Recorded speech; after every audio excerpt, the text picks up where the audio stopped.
everybody, and welcome to the Absolute Football Podcast, Absolutely Lower League, the show dedicated to everything from the EFL Championship, League One, League Two, the Vanarama National League, and the Vanarama National League North and South.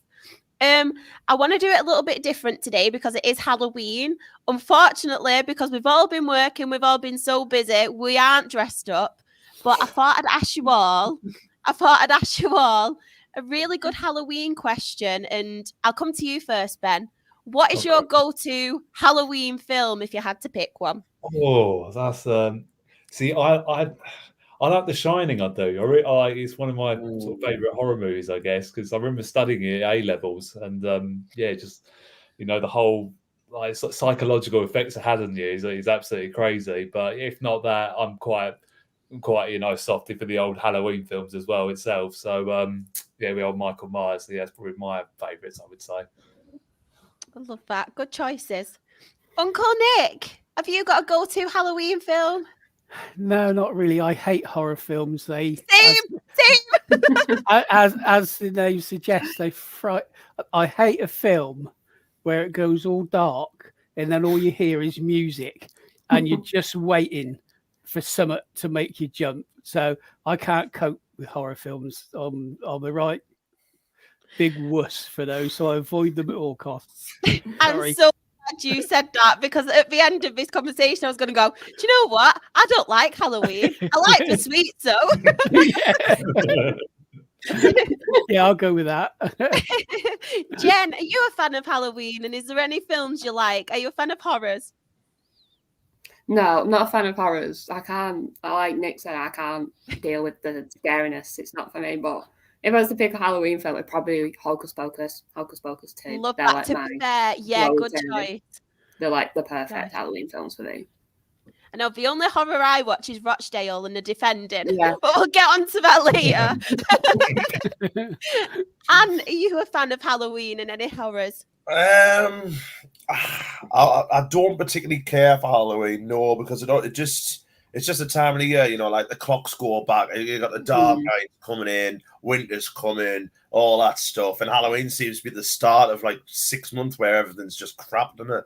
You know what I mean? But the films, I really like A Nightmare Before Christmas, the cartoon one, the Tim Burton cartoon. I really like that. I mean, I've seen some films that have been, horrifyingly bad, but not like I'm the same with scary films. I don't like to be jumped, so probably I'll say A Nightmare Before Christmas just for the music as well. And of course, we aren't the only ones here. We've got a lot of people in the chat, and I do want to apologize about being late. I had some technical issues with my internet, so yeah, I did have a little bit of a panic. So I think it's the Halloweenness of everything up north here. I think there's ghosts. I think it's trick-or-treaters, witches. Yeah. It's the spookiness of Halloween. So Sean has put the Absolute Spookball podcast. Chris has put evening all, not a very good week when it comes to results. Speak for yourself, Chris. Speak for yourself. We've got Michael as well. He's put hello. He's a Rochdale fan, and he's also mentions as well 2 new signings. I've not long since finished work, so I'm not very familiar at the minute. So I'll have a quick look about them before I do talk about National League. We've got Luke as well. All right, everyone. Only big clubs won at the weekend, by the way. Yeah, that's probably why we didn't win. And we've got Aled as well. I do apologise as well. I've still got my cough. Evening all. And thank you for putting the message in. My dodgy internet. I promise I have paid my bill. I promise. We've got Sean as well. Did anyone see about Walsall Wood pulling out of the Northern Prem Midlands 3 months into the new season? I didn't. Yeah, I saw that. Sad news. Very sad. Right, Luke has put the ghosts have taken the panel. I think the ghosts taken my internet box. That's what it was. Not good. It's put as well, the panel are probably watching us have a nice little chat. Yeah, we were keeping you on your toes, really. We've got Johnny, he's put hi all. We've got Graham as well. I do apologise for my cold. I don't know why. It's just not going. Once I think it is, it's not. We've got Kyle as well, who's put good evening, ladies and gents. But yeah, we've got a lot of chat. We've got very own Sam as well. Evening, everyone. What a team. Definitely treat over trick. Michael's put my favourite horror is the 22-23 season when we got relegated. Yes. I could answer that as well. And we've obviously got Dietrich. She says, hi. But Championship. And Ant, do you want to talk Sunderland first? I've got one question for everybody, as I've been asking for the last few weeks. Who's top of the Championship, everyone? Who's top? Is it How are Sunderland? the lads? Sure Yeah. is. 5 points clear. Mental. I'll be brief, to be honest, because it was just a very, very professional, polished, dominating performance from us. And I'd said last week, obviously, we've got to treat Oxford as a good side, which they were, but that they'd been coming into the game and won in 5 or something, and we just from the first minute to the last, we just absolutely dominated them. Should have been more than 2. That's probably the only slight nitpick, that we should have scored more than 2 goals just to get the goal difference up, because it might be important at the end of the season. You never know what's going to happen. But we scored early on. Joe Bellingham, after a really nice move, really nice headed goal. Great to see him, scoring. And I think Carlo Ancelotti's probably devastated he signed the wrong Bellingham, but that's fair enough. Loss is our game. And then the second half, I'd said at half time we needed to score a second one quite early, and again we did. It's a really lovely goal. Dan Neil plays a gorgeous ball over the top, and Wilson Isnador, who's just hit the ground running as the Sunderland played, comes across with a volley, bang into the corner, 2-0, just class, just really, really good. Just we were excellent. The shirt is Hearts honoured, Hearts are my second team actually, so there we are. Like I say, I can't say much more because I'm just repeating myself every week. It's just meant to see how well they're doing. It's great to see young players playing as if they're in the prime of their career. They're just playing really, really well. The fact that we've got injuries and we've got just players to come through who are just doing just as good as the lads who were at the top. The lads who were in before them. It's just class. It's just great to be a Sunderland fan at the minute. So long may it continue. We've got a difficult game. We're actually away to QPR on Saturday. They're bottom of the league, but it's another one where we've just got to take it as it is. Take it as a game where we look to win, at the very least get a draw, and then we'll see where we are. To be totally honest with you, see what happens.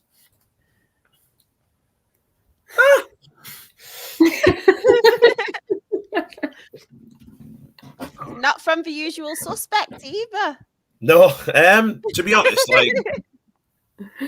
sorry, I'm just getting me partner's bottle. There we go. There you go. To be honest, I'll talk about Coventry next week because we've got 2 games before Coventry, so we'll talk about that next week. It is what it is. It's a bit of a rivalry. Ellis Sims is a former Sunderland man. See what happens. They'll have to play a lot better than what they have been. That's all I'll say. You know what I mean? But again, just take every game as one game at a time. And I'm looking at QPR now. Looking at QPR, then I'm looking at Preston next week. And that's all we can do. Just take every game. We've got a big week coming up. If we can look at 7 points or even 6 points, 2 wins, and we can afford a defeat, then we're still going to be 4 points clear. We've give ourselves a hell of an opportunity now. Yes, it's the start of November. There's still 6 months of the season left, but I would say after watching every team in the Championship so far, and I have watched pretty much all of them because we're so lucky to get Sky Plus, and that way you can watch a lot of games. And this isn't being biased. I don't think there's a better team than us so far this season, and that's why we're proven now why we're top. Because we are at the moment the team to catch. But it can all change in a heartbeat, you know what I mean? So we'll not count our eggs before they hatch, but we'll see what goes on. Sorry, I'm just giggling to myself. I'm not ranting yet, Shah. I'm not right. Everyone wants an answer, don't they? Have you got a rant in you, though? Shall we keep it for later, just in case? I really want a rant. I've actually got this week's rant about football is... I thought last night watching the League Cup games, and bearing in mind there was some cracking games, right? But you look at City, you could probably take City side because City have got a lot of injuries. But you look at Chelsea, right? Chelsea's only chance, apart from that stupid Conference League that they're in, which is, they're playing like farmers from friggin' Helsinki or whatever. Their only chance this year to win a trophy is the League Cup or the FA Cup, and they make 11 changes yesterday. And how stupid's that? If I was a Chelsea fan and went all the way to Newcastle to watch that, I'd want me sorry money back. That was ludicrous. You know what I mean? The best player, Cole Palmer, isn't in the European squad, and they're dropping for yesterday. It's absolutely daft. Just stupid. Stupid. And it shows how much none of these teams give a shit about that League Cup. You know what I mean? It just shouldn't be. It shouldn't. For me, just defunct it. You know what I mean? Just get rid of it. No one cares. True. Yes, you did one. There we go. I feel like you need to do one about every league. Like just a moment out of every league just for an rant so we get more used to it again. We have actually got as well, I'm sorry, my cough. Johnny, he's obviously a Sheffield United fan, and he's put, after the last 2 games losing, it was great to get back to winning ways against Stoke. Another clean sheet. I had a bad Friday, just lost my job, and then today I got a job with Amazon today. Oh, well done, Johnny. Fair play. That's brilliant. So I've got proper tickle. Simon has put as well, League Cup should have been scrapped years ago. Oh my gosh. I do apologise. Think it's because I don't like Halloween films. The ghosts are haunting me. Stevie Lee's put, Chelsea's second side is better than some teams' first side. Well, to be fair, so it should have spent £1 billion. And it's still shite. Right, the other championship games, and I will come to you again quickly. Is there any standouts for you or any moments you want to talk about on these games? Am I leaving the big one to you, or do you want me to go with that? Oh, no, I'm not having a rant today. Are you not having a rant? No. I'm trying to look at games I've watched. I watched Norwich and Borough, which was a fantastic game of football, but I think Borough have got to be very, very disappointed they haven't won that game. And I'm sure there was a calamitous error by Semi Dieng, where the ball's like hit the post, hit him, and gone in, which they're going to be like really, really disappointed with. Good. Well, we're saying good to see Coventry get a win, I suppose. I think they were 2-0 down, weren't they? And then one of Luton's players got sent off. Coventry scored. Ellis Sims scored, and a little bit of debate about the winner. Is it offside? Is it not? I would probably say if that was in the Premier League, it probably would have been given as offside, but it is what it is. But good to see them win, and I think if they'd lost that would have been Robin's gone, I would imagine. But Luton are now in the bottom 3. Rob Edwards in the bottom 3. That's I know. Heartbreaking. I honestly think. How long do we think he's going to get? Because obviously he's got them promoted, and then obviously they did get relegated, this, that, and the other. But how long? How long does he get? It'll be long, to be fair, because even in the Premier League, and we've said it, haven't we, on here before, where they had the moments and stuff, but even in the Premier League, they weren't winning that many. And I think haven't they lost quite a lot recently, like Premier League and obviously Championship included? And I think the fans are starting to get on his back now, where they weren't. Yeah, I mean, they've got a massive defensive crisis as well. They've got players playing out of position and stuff. But I must admit, when they played us on Wednesday, last week, I thought they were excellent. I really did. I thought we had to be very, very good to beat them. And I don't know if it's like they need a win. But when you're 2-0 up away from home, and as Simon said, I kind of watched the game, and Coventry weren't bad, to be honest. But when you're 2-0 up away from home, you've got to see that out. And that's where I think you'd be more disappointed about the fact they've come away with nothing. And they were 2-0 up, probably comfortable. And then the player gets sent off, and it's a needless foul. And I think Coventry score their first goal from that free kick, and it just gives Coventry a leg up back into the game. That's what I'd be most disappointed about, I think. Just very quickly as well, although I think Michael's put in about Michael Smith's goal for Wednesday. That is an absolute beauty, by the way, if no one's seen it. What a goal that is. I do apologise, Johnny. I did forget to put you in green. Just on the Coventry goal as well, we've obviously got Simon. He has put, we're with a much better side and should have never been 0-2 down. The winner isn't offside as their left back was playing him onside. So that was him. Sam has put offside for me, but great comeback by Cov. Graham has put championship needs VAR clearly. Oh, no, And then no. No, thank you. And the fishing rod and a bite. Against us if it comes down to the lower league. But yeah, did anyone else catch it? And does anyone else think it was onside or offside?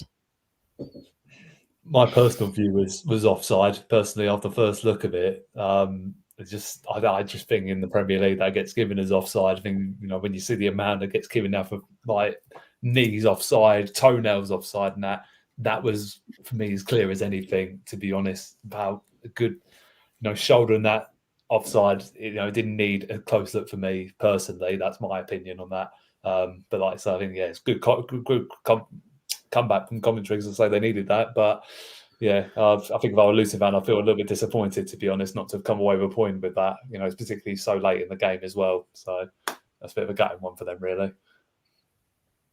And as well, Johnny, I'll let you off. I'll let you away with it. You must have been busy with work. I was. I'm so sorry. I do apologise. Who shall I come to next? Jen, I will come to you. Any standouts on here? Plymouth and Preston, probably. I think that's a very free. I didn't catch any of it, so I don't exactly know what happened, but I think a 3-3 draw is amazing for Plymouth at the minute, because obviously they're just above the relegation zone. They are struggling a little bit, but hopefully they can push on now and get some points on the board and get themselves further up the table, because I don't think they're that bad to be near the relegation zone like they are. I think they deserve to be further up the table and hitting safety now, because I don't think they're probably going to go down like this season. I think they will survive. I came back from 3-0 down actually as well. I was just about to say that. I thought there was. I know there were definitely 3-1 down. 3-0 down. Yeah, because apparently Rooney said to him, "They've got like 10 minutes, otherwise I'm putting 5 subs on." I didn't start very well because I could see the third goal after 48 minutes, but he got the reaction at least 10 minutes after. It's only 10 minutes. The first goal did come in the 55th minute, so they must have been thinking on copy. We've actually got sort of some of that now. Yeah. Ben, any standouts for you that we've not mentioned, or just any at all? I mean, it's a good away win for Sheffield Wednesday actually at Portsmouth. I know Portsmouth struggling, but it's still a hard place to go, Fratton Park. The crowd always get behind them down there. And yeah, Sheffield Wednesday, it's not been too bad of a week for them. I mean, obviously they pushed Brentford all the way in the League Cup during the week, so maybe things are starting to slowly click again down there. Because obviously I know they've been in a pretty bad run, in the sort of maybe last couple of months, but it certainly picked up again from where they were. Probably just maybe 3-4 weeks ago, to be honest. So fair play to the management team down there, because that's big win for them in terms of keeping them away. I think they put some 4 points clear away from relegation at the moment, so they'll be delighted with that. Uncle Nick, any for you? Well, it's always nice to see somebody beat Oxford United. So well done, Ant and Sunderland. That's always a pleasure. Portsmouth's getting beat. It's a place I hate. It's Portsmouth. It's just a horrible place. Well, sorry, but it is. And I guess QPR getting a point at Burnley, with QPR struggling. That's probably quite a good away result. I don't know what the game was like. I haven't seen a report on it, but again, where they are on the league, and obviously Burnley are looking to get back in the Prem. So yeah, that's a good result for QPR. Completely agree. And we've got someone new in the chat, so thank you so much for joining us. And they've said, not just the top 4 English leagues that need better refs. I completely agree. Completely agree. Do you agree too, Ben?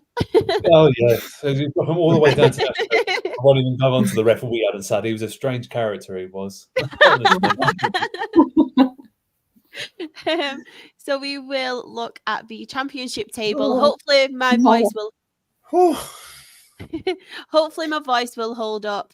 So top of the league. Who's top of the league, Ant? The mighty red and whites. The mighty red and white. Taking the piss, we're having a laugh. Just on this as well, sorry, we didn't mention it. Norwich versus Borough looked a good game. Yeah, I watched it. It was a very good game. Yeah, it was. Jack Wilshere as well, who we mentioned in charge now, isn't he?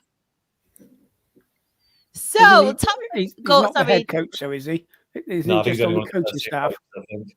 Or is he Yeah. just on the staff? Yeah. He's not the manager. No. Still, though, good appointment. Yeah. Good appointment. I'll ask again. Who is top of the league, Anne? Do you want to sing? Do you want a song? Do you want a song Yeah, for it? go on. Go We're on. having a laugh. We're taking the piss. We're top of the league with Register Briss. 9 points clear from Watford, though. That's the big one. 9 points clear from 7th. That'll do me.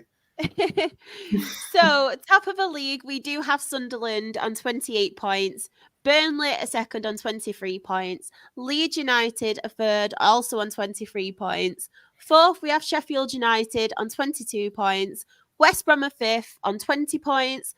Blackburn Rovers are sixth on 19 points. And then in the relegation zone, I don't want to read it out. In 22nd, we have Luton Town on 11 points. QPR are 23rd on 9 points. And then bottom of the league, we have Portsmouth on 8 points. Johnny is put as well. I'm happy that we are in big letters. I got that right, Johnny. Alan has put hopefully Leeds replace Burnley. I don't care as long as we stay top. Ain't gonna be anybody. Don't be saying that when Dan's on, no. Yeah. I like Burnley, to be fair. I'm with Deidre on that. But then both of you will be going to the Premier League podcast. Oh, no, I'll still do this no. one. I'll still What come we down gonna here and do? annoy yous. I hope so. Kyle has put good point for Bristol City against Leeds and also in capitals on the left-hand side of the table. And then Graham has also put Blackburn is sixth, but closer point-wise to relegation zone than first. And that's what you've got to remember about the Championship. We've just got, speaking to Sunderland again, you've just got a bad run puts you right amongst, 6th, 7th, 8th, 9th. And there's teams who can just need two or three good results that can catch you. Mm-hmm. So it's always like that with the Championship. It still probably hasn't evened itself out yet. And you're probably looking at another 12 games before it does. So it's still a lot of, teams there in false positions, and I'll probably include Coventry in that. They're in false positions at the minute. You look at Borough down at 9th, and Borough are a good side. So, it's still a hell of a long way to go. Aled has put in the chat before we move on, have a slight soft spot for Leeds as a commentator for Leeds supports Wrexham. Brittenlaw, I like Brittenlaw. Yeah. I met him a couple of years ago, actually, when they came to us. He was actually a lovely bloke, actually. I had a good chat with him about Wrexham. So, no, he's a good guy. Love that. Right. I'm hoping I've got all the graphics right on this one, but I'm sure people will call me out if not. So I will come to Ben. I'll come to you first. Standouts. Wickham, keeping up what's been a very good run for them recently. I know Leighton Orient are struggling down near the bottom at the moment, but a comfortable 3-0 win for them at home is just ticking off the points for them at this stage. They're just showing absolutely no fear. I mean, they've always been the playoff area, obviously lower regions of the Championship, but again with what the amount of money that's been put in this year into League One, that's exceptional, because I'm sure their budget's probably nothing to the extent of the likes of your Wrexham and your Birmingham Cities and all that. So fair play to where they're standing at the moment. Sorry, Claire, but I will pick Lincoln's 2-1 win against Stockport, and that's a good result for them. Keeping them in the playoff zone and that. I mean, Lincoln are a club I've got a lot of time for and everything like that, and I really hope they can do something special this season, because they were good to us when we've played them in the past, and love the fan base they've got there. But yeah, keeping up a good result against Stockport, not easy to be, and obviously we'll see on from Tuesday and that they reacted Stockport, but Lincoln just keep going in that just keep going, and as I say, they're pushing right themselves amongst the automatic promotion spot. I think they're only 2 points off now, so fair play to them. Just before I ask the rest of you, there's a couple of people in the chat. I think this was a joke, by the way. Kyle has put, what a result for Bristol Rovers, love. We have got Chris, who's put Cambridge getting another one. And then Aled has put, yes, Barnsley. Uncle Nick, is there any standouts for you from League One? Oh, obviously, actually, Northampton's a good win against Crawley because Crawley are a sort of an up and down team, so I don't think you quite know what you're going to get from them. But any 3-0 victory is decent. But going back to Lincoln, it's a blooming horrible place to go and watch football because they got that air siren going off. It absolutely does your head in when that bloody thing starts. So it is a pain. And that was actually the first time when I went there a few seasons ago that they had, I was aware that they had sniffer dogs checking out for drugs, which was the first time I'd ever come across that going into a football ground. So I don't know what sort of problems they got around that area, but that was, Wickham, again, Leyton Orient, probably they're a bit like Crawley. Sometimes they get a good result and sometimes they fall apart, which Wickham winning 3-0 is quite a good result because obviously I've got a lot of time for Richie Wellens at Leyton Orient, and Orient have got some good people at their club and they're a pretty well-run club. And for those of you that, if you haven't been there, have the pie mash in liquor because it is really good. Our Uncle Nick, it has to be gravy. No, well, they do liquor there. It's London, East London, isn't it? Nah, it's not Liquor. for me. It's not for me. I said to him, what the hell's liquor? All it is, it's parsley sauce. So I don't know what it's called. Liquor, but it is good. It is good. But yeah, preference would be gravy, Char. Agreed. I would have that. I'm a gravy kind of girl. I'd shot gravy if I could. Yeah, we know that. So Aled has put as well a madness moment, Graham, because Graham has actually put, we had that magical moment on Saturday when the ref went off injured and the fourth official took over.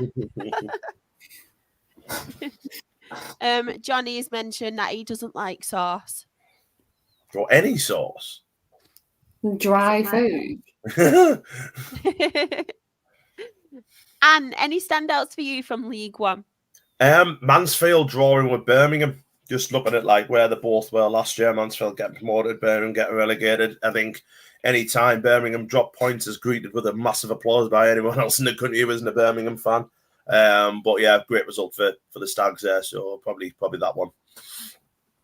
Jen, any for you? Probably the Cambridge. Is it Cambridge? Yeah, Cambridge. I've gone blind. Cambridge and Burton. Obviously, it was a relegation scrap, but it's great to see Cambridge finally getting the results. It goes to show if you work hard and you get them wins, you're getting out of that relegation zone. So it only takes a couple of wins to get right up there. And obviously, they're still in the relegation zone, but they're way far away from where they was before. 100%.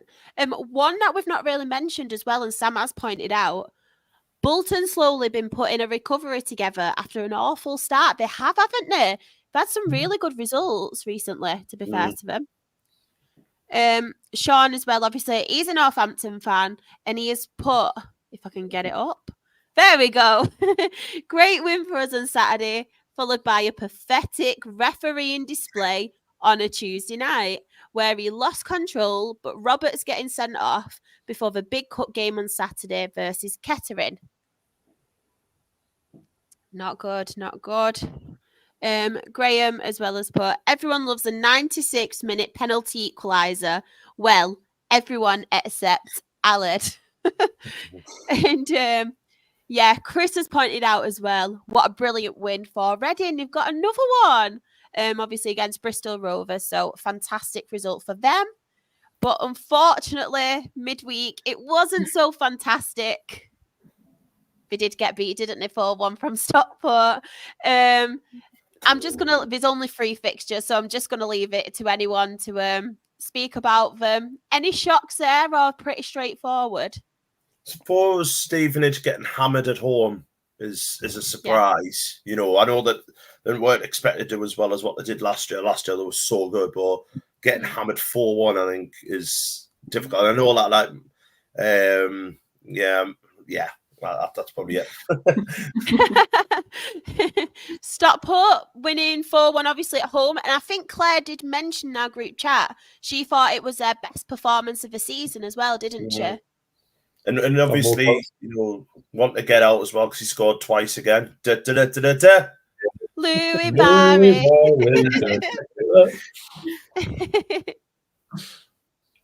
But yeah, anything else anyone wants to add? Or It's pretty straightforward, I think, isn't it? Yeah. Yeah, pretty much. So, the League One table. So, top of League One, Birmingham City with 29 points, but we're only 3 points in front. Second, we have Wycombe Wanderers on 26 points. Wrexham are third on 25 points. Mansfield Town are fourth on 24 points. Lincoln City are fifth on 24 points. Bolton Wanderers are sixth on 23 points. And then, as you mentioned, Jen, look at Cambridge. I know they're still in relegation, but how much they've shot up. Yeah, they've done very, very well to get up that table. It just goes to show that, like, if you win like 3 in a row, you're straight up there, and they're only a point from safety now. So exactly, I think they're doing very, very well. So yeah, they are 21st on 10 points, only 1 point behind Leyton Orient now.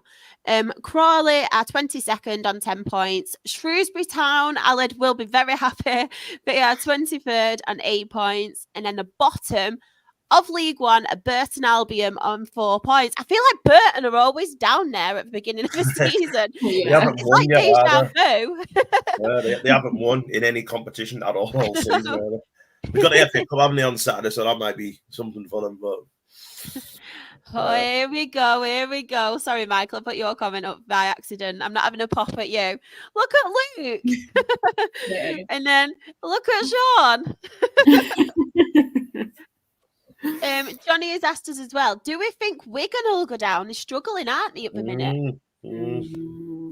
They're not. There's keeping a clean sheet. One of my best mates is a Wigan fan, and I think he said they keep a lot of clean sheets, but they can't score goals. So, and then obviously when they do score goals at the moment, and then he's been letting down the other end. So was it a last minute equaliser? I think on Monday, wasn't it, against Blackpool? So yeah, they're in a bit of a goal, wasn't it? 2 goals. I mean, if you're giving the other side 2 goals, you're going to be struggling, aren't you? Is Sam Tickle still in goal for Wigan? Because that's a fantastic name. What a name. Oh, it's all right. We've got an academy boy, and it's called Snowball as his last name. Snowball. I just love that it's called Snowball. I just, why have you got that surname, and where have they come from? It would be mean if Morecambe only played him at Christmas time, wouldn't it? Like the next 11 months, he's just nowhere. About like November, December, that's it. He's a program. Oh, that's funny. Obviously leading into League Two, and I thought this really did fit perfectly. So Michael has put, only just realised Ian Holloway is at Swindon. Uncle Nick, the appointment of Ian Holloway, are you happy? I wasn't initially. Well, I was sort of on the fence initially, to be honest, because him being ex-Bristol Rovers, which I don't see them as a great rival, but they don't seem to like us. And he's been out of football for quite a while. In his last stint at Grimsby, didn't go well, although he did explain some of that. But when I heard his first press conference, I was really impressed, actually, because it must have been late at night. He'd obviously had a busy couple of days, and it wasn't scripted or anything. And he obviously said all the things you want to hear, but he spoke, for me, very honestly on, he's been offered the job. He wanted to get back in football. He wants to get 1,000 games as a manager, and I think he's about 11 games away from that. So fair play to him, and that's an ambition. So I was quite impressed with that. Then I saw actually today it showed his first, 2 things. One, talking to the players, meeting them, and telling them how he's going to operate. And one thing I did like, he said, you will know the team on Thursday. And if you're not in the team and you want to come and talk to me about it, come and see me and I'll tell you why. You mightn't like it, but I'll tell you why you're not in the team, and I'll tell you what you've got to do to get in the team. Which if he does that, great. And then it showed he was actually a training session, and he's on the pitch with them, and he's doing a bit of running about, and he's going, oh, he said, hang on a minute, I've been to the gym this morning. He said, I'm blowing out of my ass at the moment. We'll have to have a break. So, he's the sort of character that I'm sure players, if he does what he carries on like he is, they should just run through brick walls for him. So I think he'll be good for us. It's what we need. We need a boost. There's still a big issue with the ownership. The Gates, we've lost over 2,000 fans from the last couple of seasons. I've only been to 2 home games. I'm actually going Saturday now. I'd said I wouldn't go to the FA Cup game. It's not a very exciting game, but I am actually going to support the manager, and hopefully the team will do something. So, yeah, for me, it's probably the best appointment we could get, and it'll give the players a boost and hopefully get the fans. And he does understand what fans want and how fans think. So, he knows what the score is. He's been about long enough. He's had success at some places and not so much at others, like probably every manager in the lower leagues. So, if they were great, they wouldn't be around the lower leagues. They'd be up in the Prem. So, that's yeah. So I'm at the moment, I'm looking forward to actually go to football on Saturday. And that's probably the first time I can say that this season. Love that. I saw on social media as well. I don't know if it is true, Uncle Nick, so I wanted to ask you. But I saw a picture of him, obviously giving instructions, wasn't he? He was in the stands. He was giving instructions on behind, and didn't apparently a woman steward was like trying to get him away or something, and he had to tell her that he was like the new manager. I saw something on social media, but I don't know if it was true. Yeah, I think he got told off for being down there. Now, I don't know whether it was by the officials telling them to get him away from there because he was too close to the dugouts and fans shouldn't be there. But yeah, he couldn't sit still, and I think he was getting instructions onto the pitch. And we ended up. I don't know if you want to talk about the game now. Do you want to? Of course. Yeah, of course. We're against their one of the biggest rivals as far as they're concerned in Gillingham, and it's always a bit of a battle with them. We had a player sent off after I think it was 8 minutes. Absolute stupid tackle, went straight through near the halfway line. Absolutely no need to do it. A goal down after I think it was like 16 minutes, and then he sort of changed the formation, got them playing a bit differently. Took the young kid off from right wing back, went to a back 4, and I think he changed it back to a back 5. And joy of joys, everybody loves a 94th minute goal, which gets you a point. And it was their first attempt on target. So, there's a long way to go. He's got a hell of a lot of work to do. But again, from the lads that went to the game and the reports, we probably deserved the draw. Gillingham, I think that was their first point in 6 games because they've been on a terrible run. But again, they showed nothing after they went a goal up. And they, from that point of view, they should have gone for it, but they really showed nothing. I saw one save their keeper made, really good save. And the other interesting thing was, and obviously I know the team wasn't picked by Holloway, but I don't know how much influence he had. All 5 loan players were on the bench, which was quite interesting.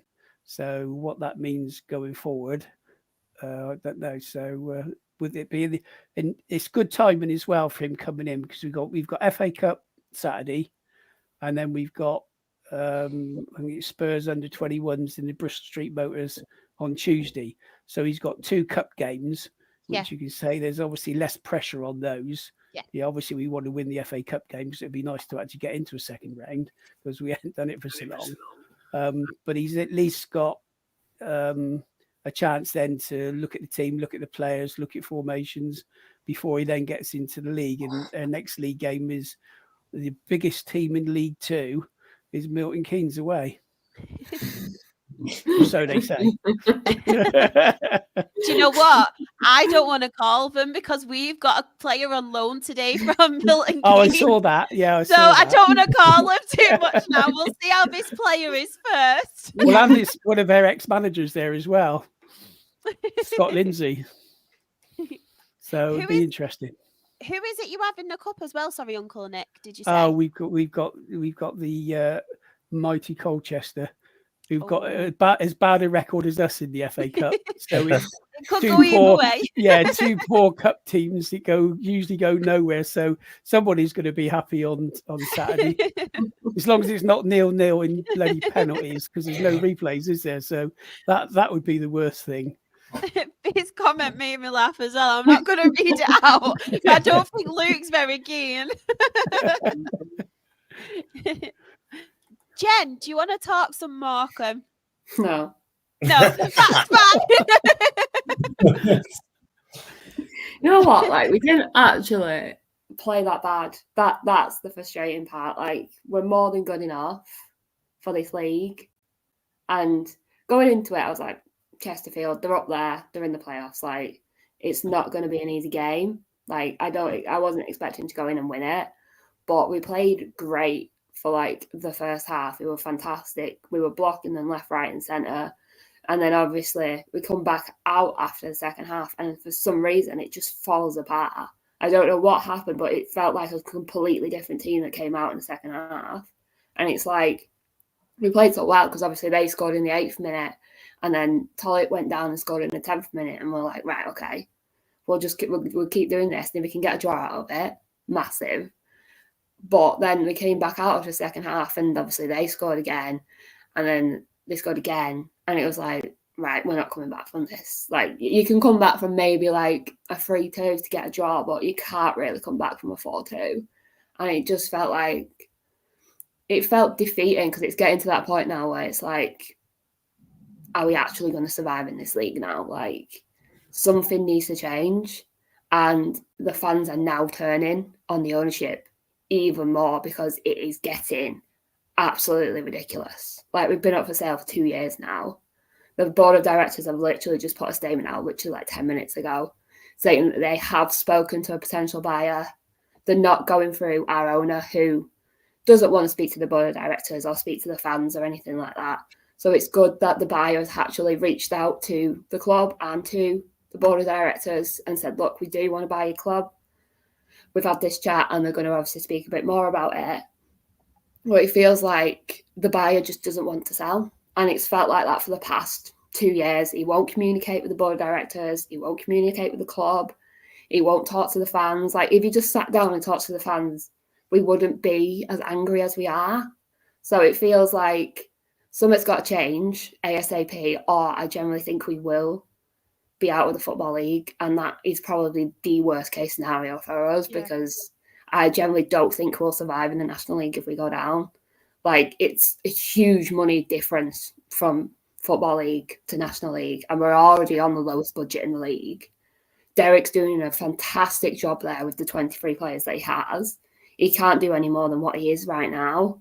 And I think if we really want something to change, we need an owner ASAP, and to hopefully get some players in January. Like, our players aren't bad. They're not bad at all. They're a great set of lads, but it's like something's not working, and it just feels like it needs to change. But now the board of directors have come out and said they've obviously spoke to the buyer that wants to buy us. It feels a little bit more positive, but it's like, what can you actually believe at the minute? Because we've been dragged through the mud for the past 2 years. So it's like, what can you actually believe that's coming out?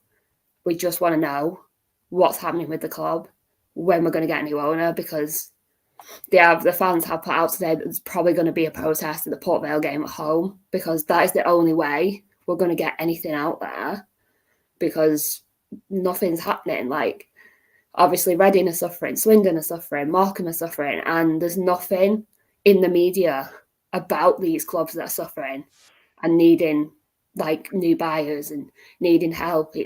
It feels like they forget about these clubs, and it's just your inner circle, your club, your fans that are dealing with this, and it sucks, because all them clubs deserve to have good owners, because most of them are family clubs. Like, I know we are, I know Swindon are, I know Reading are. Like, we are family clubs, and we deserve to know what's going on behind the scenes, because you don't really want to put your money into a club if you don't know where that money's going. Luckily for us, he has nothing to do with the accounts or anything, so he can't touch any of the money we get. So I think that's the positive.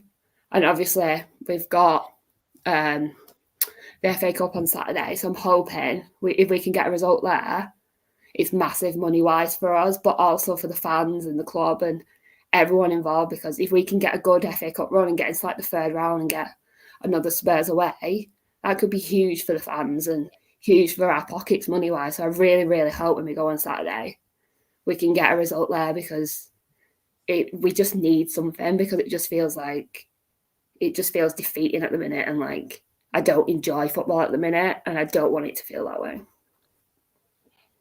It's as well, and it's like when we were in that situation, and obviously when we went down to the National League, and it's when you're in that financial struggle anyway, but then going down to the National League, and then you're having them games where Bradford had come and bring their following, and you have all these big teams bringing their following, and then it's got to the point with Rochdale now, unless it's like Halifax or Oldham or a local game, we actually only open the quarter of our homestand to obviously to the other team's fans, opposition fans, because it's got to the point now where the crowds, we've never been one for big crowds, but we've always relied on people bringing followings, but you don't really get that in National League. And it was a real eye-opener for me, because I thought, oh no, the substantial amounts that you get from your Bradfords and things like that, bringing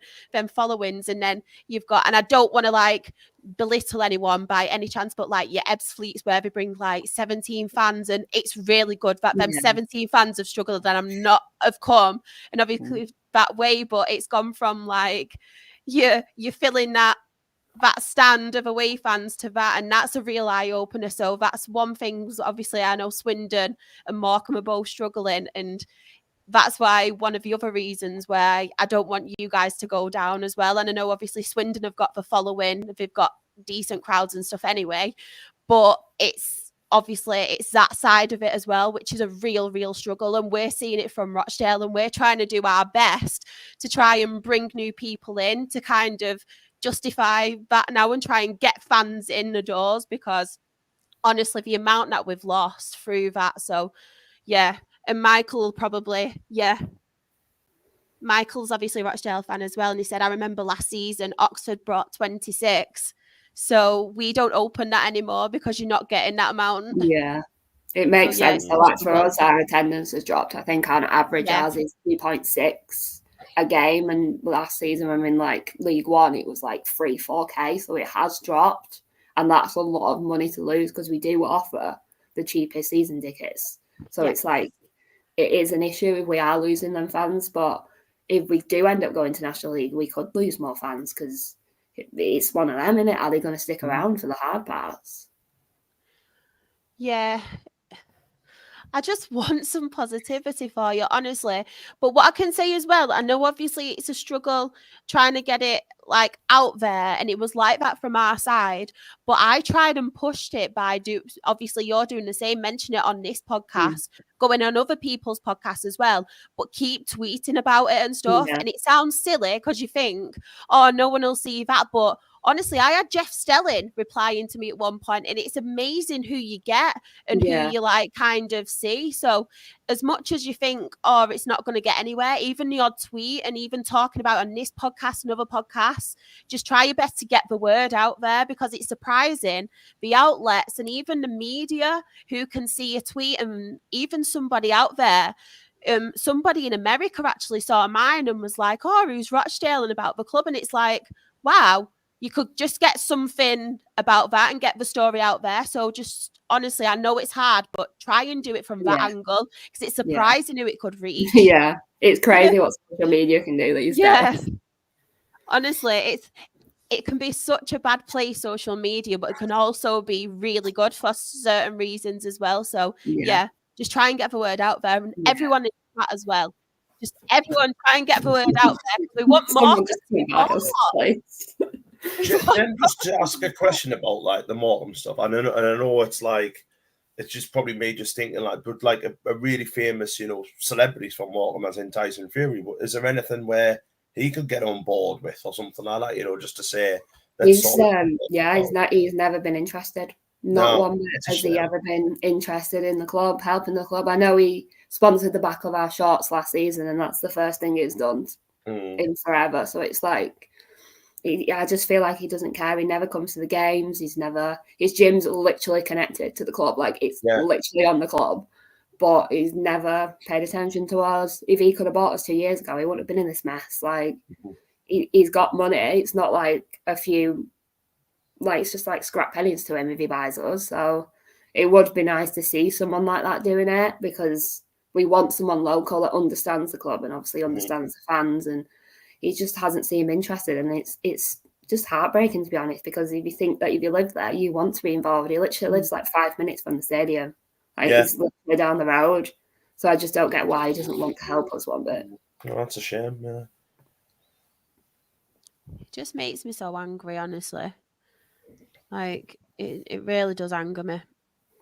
Do you know what, Jen? I'm going to tag John Cena in it tonight. Remind me after this. Yes. John Cena follows me. I'm going to tag him in it. I'd love John Cena to buy us. I'm going to be like, save for shrimps.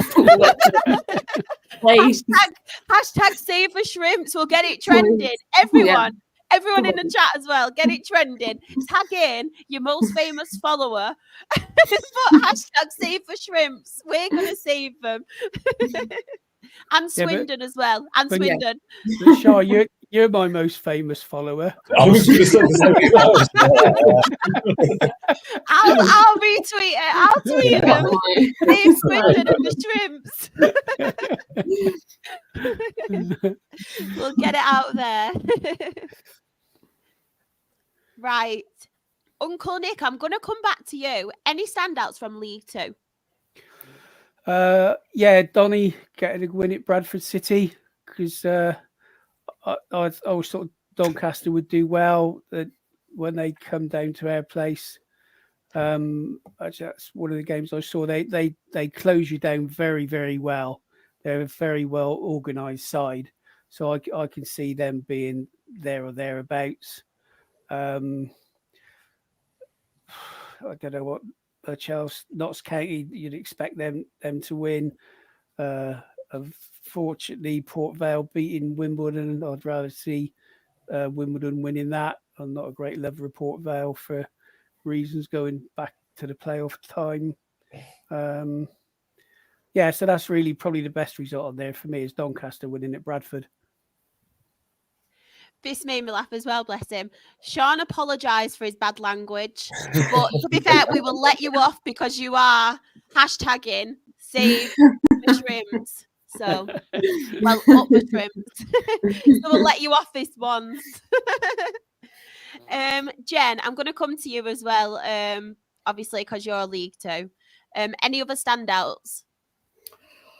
I don't know what's going on at Carlisle. It feels crazy what's going on there, because they've just got new owners. Like, I don't understand why they are so bad. Like, I know we're bad, but they're bad. Like, it's crazy. It's just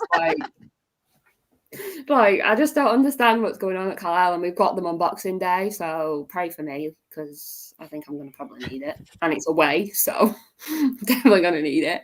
But I just feel like it's going to change before then, Jen. Think positive. It's going to change. Yeah. I just don't know what's going on with Carlisle. Like, you think they've got these brand new American owners, they've got all this money, and they're still struggling. Like, something's got to be going on behind the scenes there. It just doesn't make sense for them to be where they are. I don't know. Yeah. Charlie White went off injured for them as well on Saturday, and it's going to be quite a serious injury. So isn't it for the season? I think it's his ankle or something. Yeah. It's sad. That's a shame. It's a shame. And is there any standouts for you?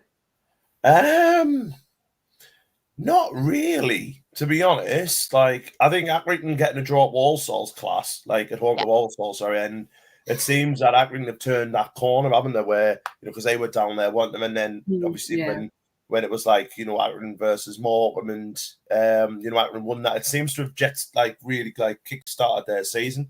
And it's obviously that's proof that it can be done, isn't it? You know what I mean? So, even if you are down the bottom, it's still very early in the season. So, you need just one win and then it can start 2 or 3. But I don't think there's many surprises there, is there? So, yeah. I mean, our much maligned friend Kieran, who we haven't seen for months, his team drawing 0-0 at Fleetwood, I'm sure would have played brilliantly. What a thriller! Yeah. What a thriller!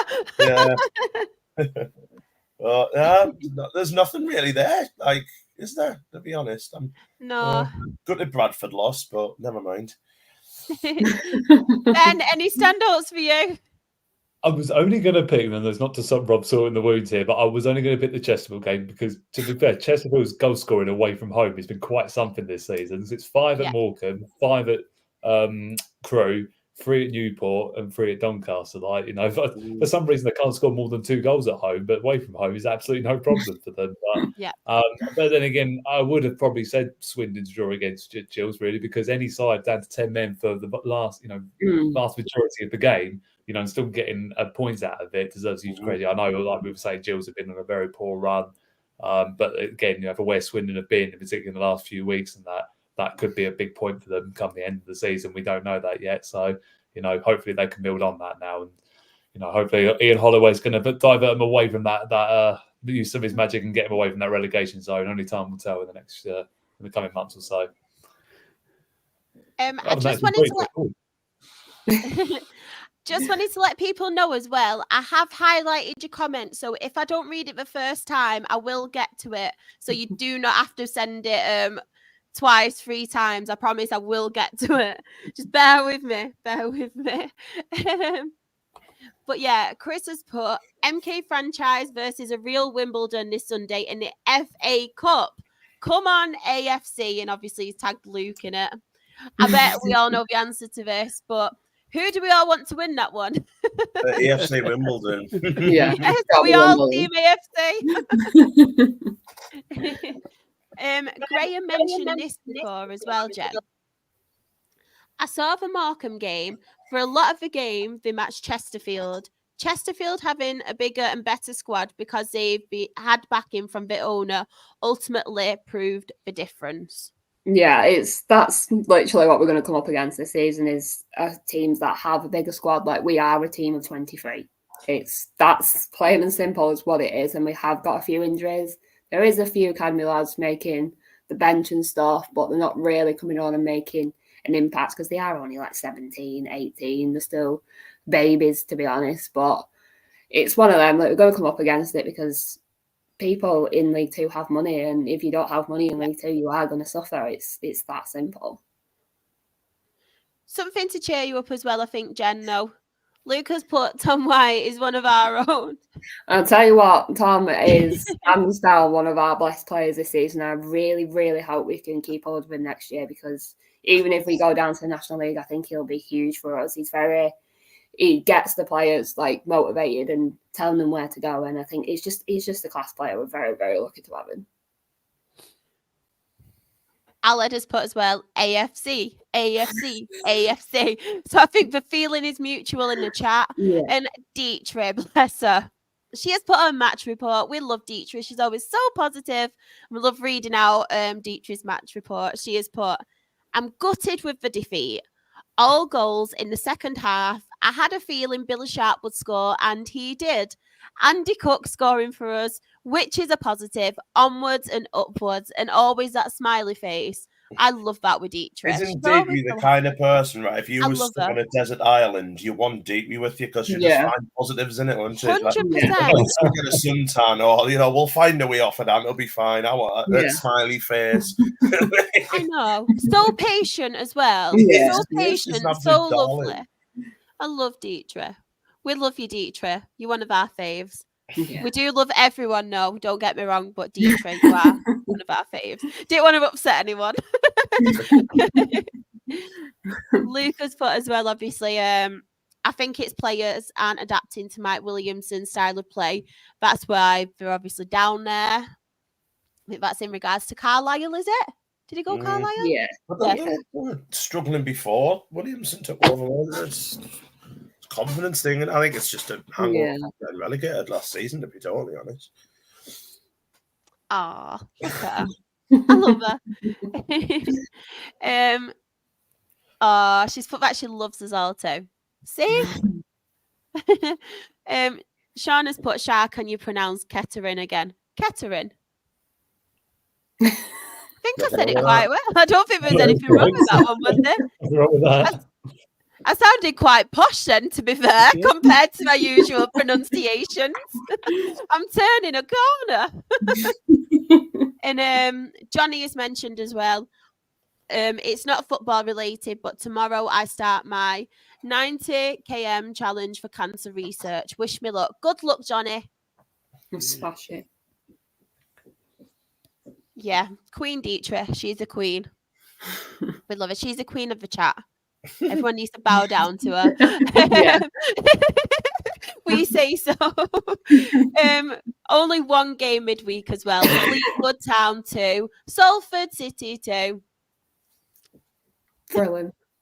Anyone got a comment on that? Love it. That's all we'll say on that one. Beautiful. Love that one.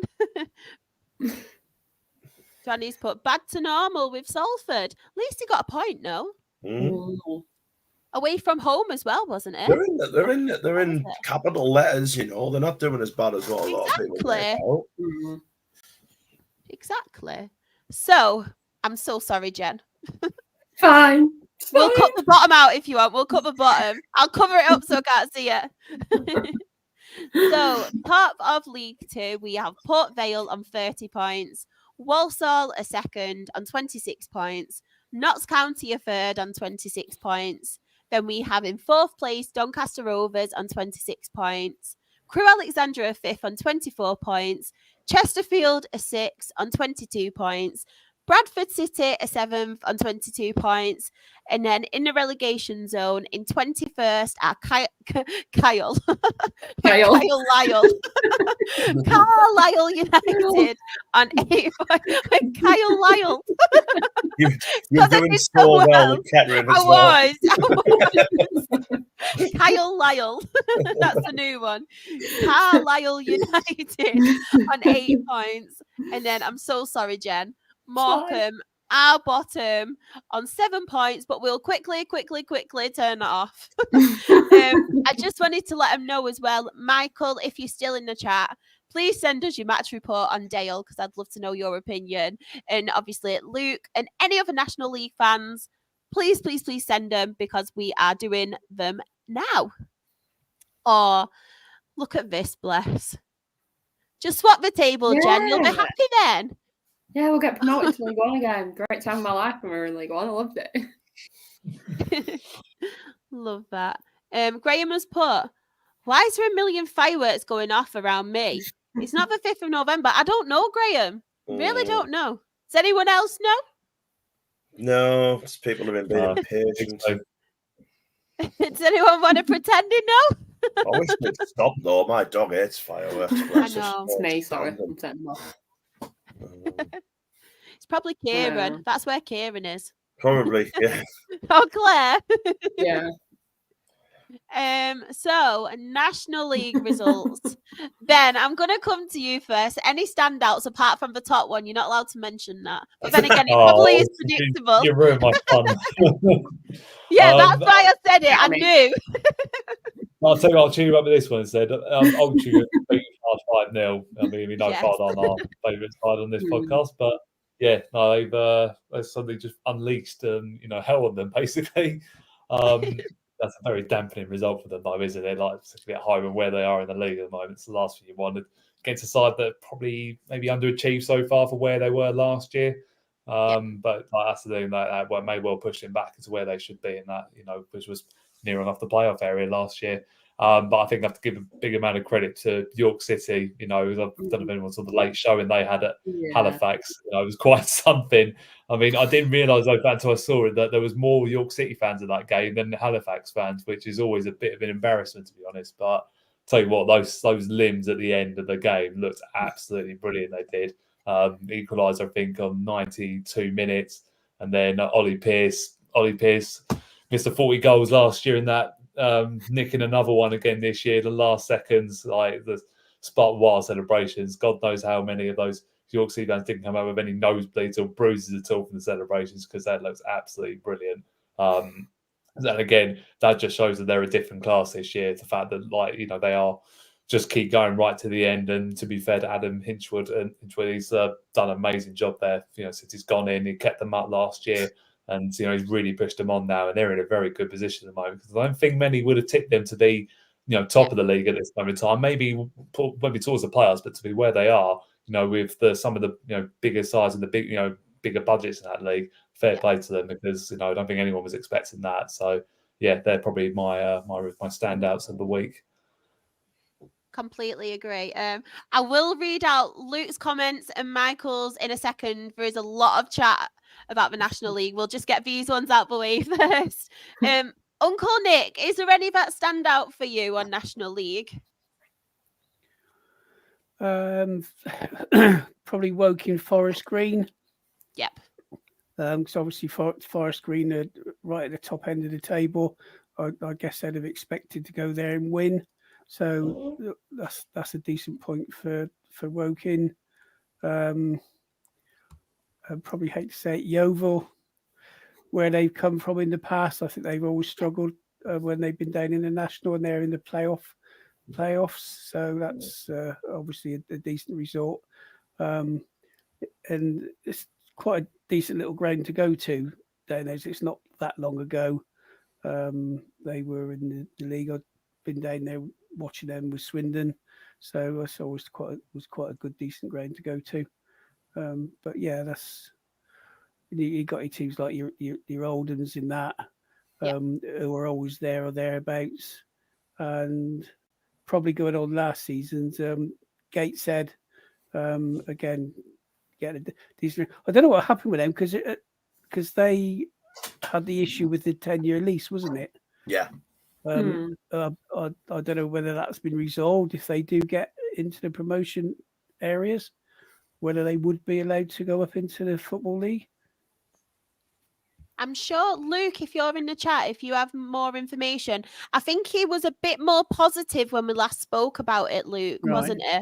Yeah. But I'm not 100% sure. So if you are in the chat, Luke, which I think you are, with your match report, please let us know. Yeah, it'd be interesting just to know if they have resolved it, because I mean, that would be gutting if they were thereabouts again and get restricted just because of a lease issue. Yeah, I completely agree.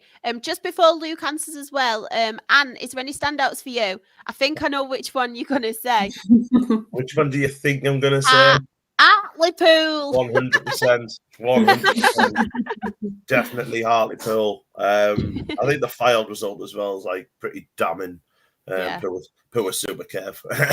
But yeah, Hartlepool beating all the shots. They're just going through such a horrible time, and you know they do need a seal. I know. I mean, if any Hollywood superstar like Drake or Rihanna or whatever want to take over a football club, go to Hartlepool. It's a cracking doubt.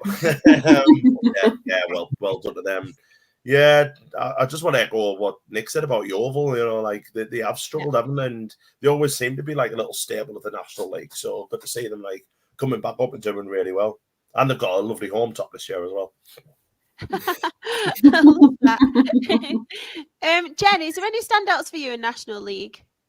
I probably would have said the Halifax and York one as well. I think it was just a fantastic game. It was last minute winner. You can't not love a last minute winner, and to see the fans celebrate the way they did, it was just, that's the kind of football that you love. That's the kind of limbs that you want to see, broken bones, chairs flying everywhere, beer everywhere. That's the kind of result you want.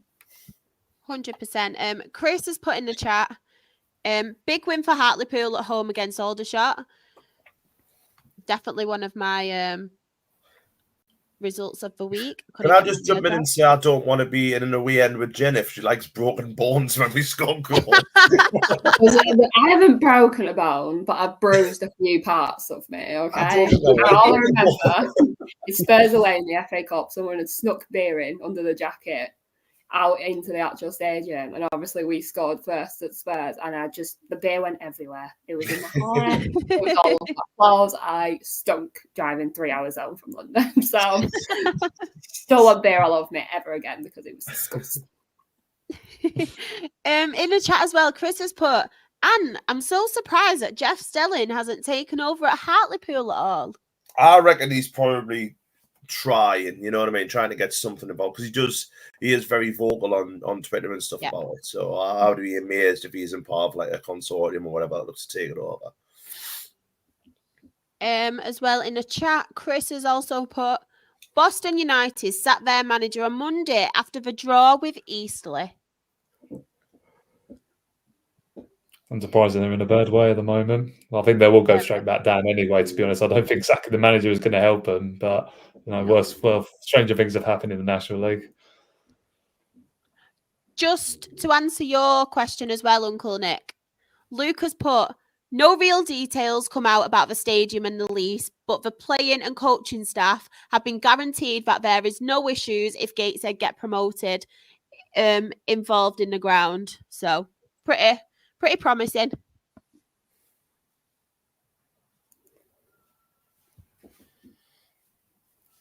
Chris has put 6 points next season then, Ben. Good well, babe. So just back on obviously Luke, he has sent his match report in for the Solihull Moors game. So he's put, "Solihull Moors at home, hard working and a great performance from our lads. Quite an even game from both sides, but we managed to bag ourselves a 91st winner." Love that. Absolutely love that. I saw it as well. He's also put 7 points out of 9 we have with Cam. This is what does me dirty. Cam Magnet in charge. Couldn't be more happier than that. We have such an amazing 5 years at the club. The amount of positivity from me probably shows it. I love that though. I do really like Gateshead. There is one downside about Gateshead. The Schooner, the great pub that it was and is closed now, and it's called something on the Tyne now, I think. Can't remember what the pub's called now. But that was a cracking pub, that. I love that. I'm sure I can't remember what it's called now. It's something on the Tyne, I think. A pub on the Is that Tyne. the one just down the? Is that one just down the road from the ground? Then is it? Yeah. On the big. I used to DJ there. It was bloody brilliant. Fog on the Tyne. That's it. It's called He's put it in. What a stupid name. Oh, I love that. Oh, Ran, you'll have to DJ our Absolute Football podcast party when we make one. Yeah. I'll be DJing Like that, in the awards night in a few weeks' time. Do it. Luke has also put, "No game for us at the weekend since it's the FA Cup, so I'm just going to my local team to support them this weekend." I love that. Intrigued me, that, because I don't know who it is. I've been trying to put my finger on it. Like, where's close to Gateshead? Newcastle, but I don't think you just say he's going to go watch Newcastle. So I'm trying to think. It could be Jarrow. We could be going to watch them, or Hebben. I'm not sure. I'm just intrigued. Sam has put DJ Ants Rants. And I will get on to Rochdale now. So Johnny's put positive, to be fair. He's put, "At least Hendo scored, Shah." Yes. To be fair, when Ian Henderson came on, he changed the game again. And this is why Hendo can't retire at the end of the season. I'm going to actually beg him not to, because do you know what? He's still fit as a fiddle for 39. Like, he's absolutely brilliant. Honestly, Ian Henderson, he's really took care of his body. And yeah, even the commentator said it as well when we were watching it. He'd just taken care of his body, and he's just, when he came on, he was the best player on the pitch by far. So yeah, really love Hendo. He's the goal. Michael has put, "My match report. Why do we pass around the back? Look what that caused on Saturday. Thought we were unlucky not to get a draw." That was an rant earlier on in the season, wasn't it? Teams passing out from the back. Did any of you see Barnett's first goal between our keeper and Berger? I just remember you being really, really upset about it on group chat. Always. I feel like it's a regular thing. He's put Robson and Hogan, I think it was on Saturday. What were they doing for that goal? It was actually Berger. Obviously, Robson passed the ball. It wasn't the best pass. And then, obviously, Berger miscontrolled it. And, they scored. But, to be fair, all 3 goals, like, give Barnett Verdue the second goal, it was a good finish, to be fair, but it was still defensive error from us, and they were all defensive errors, the goals. So first half, our defence were an absolute calamity. Second half, we got back into it, probably should have got a point out of it, if not more, because their defence ended up a calamity. We just didn't put our chances away, and it was so frustrating. But the passing at the back needs to stop. I agree with this as well. Alaraki is on fire and he's tearing the National League apart. He really is, but he should have buried at least one of those chances on Saturday, Michael. You probably agree as well. This as well from Michael. I also love the connection our players have with the fans this season, and it loves that Berger connects with us fans. Through TikTok, completely agree with that. As much as it's frustrating, it's so nice to see like the togetherness and the connection between obviously the fans and the players. We've not had that for a very long time, and that's all thanks to obviously Jim McNulty. It's put as well, Hendo retiring at the end of the season will make me cry. Me too. No Hendo, no party. It's actually no Cairo, no party, Sean. Get it right. I'm joking. That's just a song we sing. But it was very frustrating, to be fair. It's a lot of our mistakes, and I feel like teams, we are very vulnerable ones. I think teams are beginning to suss us out now, and on the press from the opposition team, our defence just really can't handle it. And I think we need a little bit of a plan B. And I said it last week as well, where sometimes it's passing from the back. Yes, it's nice and pretty and everything and stuff, but we do need that plan B. And when we've got Cairo Mitchell as a target man up front, I think sometimes we do need to utilise that, because I feel like these are our mistakes. So, as Michael said, passing around the back will never help us. Jim has a plan A, but never will see a plan B. He's very stubborn in that aspect. Very, very stubborn. I love Jim, but please get a plan B, because it's so frustrating because we're so capable and we see glimpses of it, and we are a very good team. We are, but it's just that passing around and the individual errors. It's not good. But I'm not going to moan. I'm not being one of them fans. I'm not being a Karen. So, the National League table, top of the table, we have York City on 35 points. Forest Green Rovers are second on 34 points. Barnet are third on 33 points. Gateshead, which Mr. Luke will be really happy, are fourth on 33 points also. Oldham Athletic are fifth on 30 points. We, up the Dale, are sixth on 27 points. And Yeovil Town, seventh with 25 points. I mean, wow. Mental. Luke's very happy. I know. Do you think it'll last? It won't last, I don't think. No. I mean, don't get me wrong. I'm really surprised at where they are in the league at the moment, because I've generally thought they'd struggle this year, because I said last year, last season, the National South was not the strongest. I've seen it, and they only just scraped, the title. I thought in the end they should have won it more convincingly. But, for what Mark Cooper's done there, a man I don't particularly like. But, do you know what? He's got them back to where they need to be honest, because they haven't suffered from that, promotion, which could, goes one way or the other, but they've just really pushed on. So I think get it to Christmas. I see where they are at Christmas time. If they're still in and about there, then maybe it could be on the cards. But like I say, we're still, we're not even halfway through the season yet, so it's still hard to say. Ain't it mad thinking like we're only at the end of October? Like we're all like, oh yeah, this and stuff and blah blah blah, and it's like, to be fair, we're only a couple of months in. It goes by so quickly. Yeah. Anything can happen. And then in the relegation zone, we have Braintree, who are 21st on 13 points. Wealdstone are 22nd on 12 points. Boston are 23rd on 10 points. And Ebbsfleet United, Ben will be very, very happy, are bottom still on 7 points. I'm still bitter about Ebbsfleet. Only top teams can beat them, can't they, Ben? Hey, at least you weren't the only team that's given away a 2-0 lead to them this year, because that's what Wilson done on Saturday. True. Some positive, thank you. National League North. Ben, any standouts for you? Oh, our poor Ran. He's probably going to be crying after this podcast. Poor Needham Market.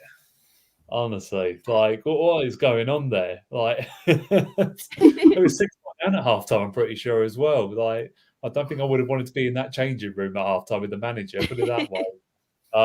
Yeah, I mean, that would probably look, when the team wins 7-1, no matter where they are in the league, it's always going to be a standout, isn't it? Let's be honest. So, Buxton have, come good there. And they're in a pretty good season at the moment. They're still on the fringes of the playoffs. So, yeah, that's like they could be probably one of the surprise packages, because I don't think anyone else probably expects them to be where they are at the moment, amongst some of the real big clubs in that league. So I would definitely put them as one of the, big standouts. But then again as well, I guess really Brackley needed a win, to be honest. They've not had it easy in the last, sort of month or so. And they're scoping a 1-0 win against South Shields, but they've needed that now, and they've really got to push on, because this is a club that are always in the playoffs every year and always challenging for promotion, and they can't afford to be down. Oh, I didn't know that, actually. Oh, wow, that's a bit of a surprise. I think they had a big sort of following down at Buxton. I mean, I could be completely wrong, but yeah, that's a bit of a surprise being a full-time club for them. But again, I think we always something new every day. Oh, you do, yeah. But I think I always find, now, particularly in the north as well, I think there are more sort of full-time clubs now, probably compared to the south anyway. Yeah. I mean, you just look at, like I said, there are bigger clubs in that league compared to the national south. So it doesn't surprise me now that most of them have gone in that direction.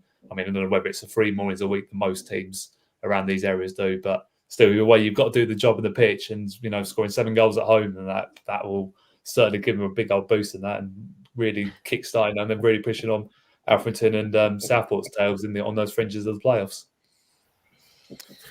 Southport, someone who loves talking Southport. Jen, what a win! What game! I kept an eye on it, obviously, because I'll always love Southport because Jim Bentley. But it was very end-to-end game. It was they were scoring, and Southport were scoring, and they were scoring again, and then Southport scored again, and then Southport got the winner in like the 60th minute. So it was a very, very good win for them, and I'm just so happy for Jim. I just love that guy so much. I tell you what, as well, Danny Lloyd, what a signing! I know I've mentioned him as well, but he's scoring again for him, and I absolutely love Danny Lloyd, and I was so gutted when obviously we couldn't sign him. We had him on loan, but I feel like with him, he's quite injury prone, to be fair. He's had really bad injuries in the past, but I think he's kind of fought. It was at Gillingham, and he's been at other teams. I think then after us, he went to Scotland, and then he's quite good friends with Jim Bentley. He's took the step down, obviously, to National League North, and he's absolutely like blitzing it. He's doing phenomenal, and I think he's just thought now it's closer to home because he lives near there as well. And yeah, it's really nice to see him obviously doing so well because of his injuries. So I'm really, really happy for him. I just thought I'd get that in there. Yeah. Love him. Uncle Nick, is there any you want to talk about? I mean, Hereford winning. We mentioned last week, didn't we? Yeah, that's well, obviously a 3-0 home win is a great result for their manager there, Paul Caddis, former player of theirs, captain, who captained us to promotion twice from League Two, which nobody else has done. So he's doing really well there. And I say one of our ex-players, Williams, got one of the goals.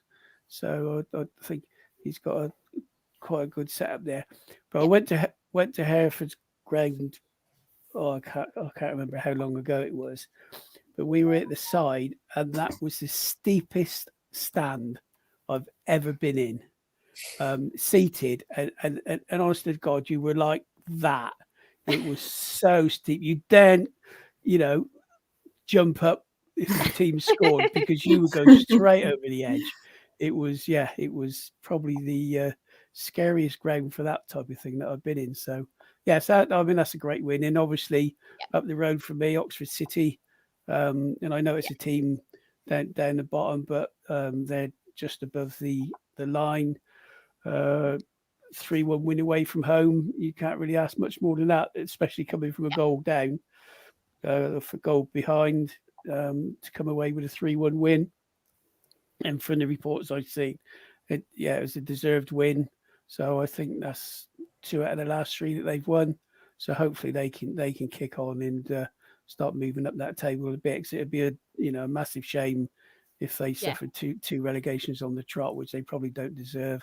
They're obviously, with some of the teams in that league, they are a small side in comparison.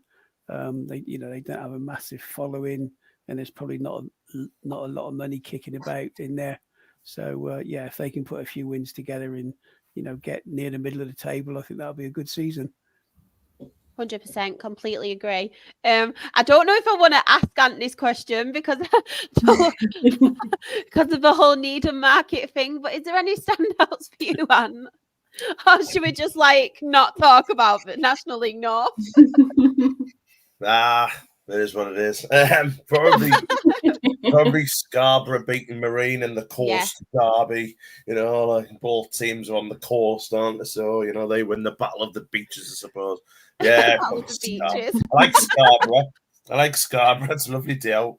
Should have picked Scarborough as my National League North team. You can change. No, you can't change. Anything. I don't think Hornchurch are doing much better in the Southern League. So I've chosen 2 bloody donkeys, haven't I? At least Sunderland are doing well, though. Yeah, exactly. I mean, me picking Needham Mark was like running the Grand National with a hen or something, wasn't it? Never mind. You know what it was, right? I was having a wonderful time on Saturday, looking at Sunderland doing really, really well and stuff like that. Then Ben sends us a bloody message. Needham Markets get me 6-1. Back to reality. Yeah. Chris did mention as well, Curzon Ashton on fire as well, beating Chester. So easy. They're doing very well, aren't they? What is going on with Chester at the moment? Because they're in the bottom half of the table. We're one of the biggest clubs at that level. If I were one of their supporters right now, I'd be seething what's going on because how far they've dropped. I mean, they should be minimum playoffs. And, they're really, I mean, again, it's one of those where they win a couple of games, they're probably in amongst it again. But they're in a bit of a bad patch down there at the moment. So God knows what's going on down at that club. And last but not least, I haven't forgot Chris. Obviously, he has sent me his match report. He has put Charlie at home, another rematch in the league after the FA Cup. Spennymoor won the cup game, but in the league game, Charlie came away with a 2-1 win. First half, it was Charlie who were on top. And they went into halftime with a 1-0 lead after an own goal. Second half, it was a different story. Spennymoor made a sub at halftime. We started to play a lot better, and it paid off when Matty Dolan got the equaliser on the 61st minute. But with 5 minutes to go, Charlie scored from a corner, and Spennymoor suffered their first home defeat since January 2024. Wow.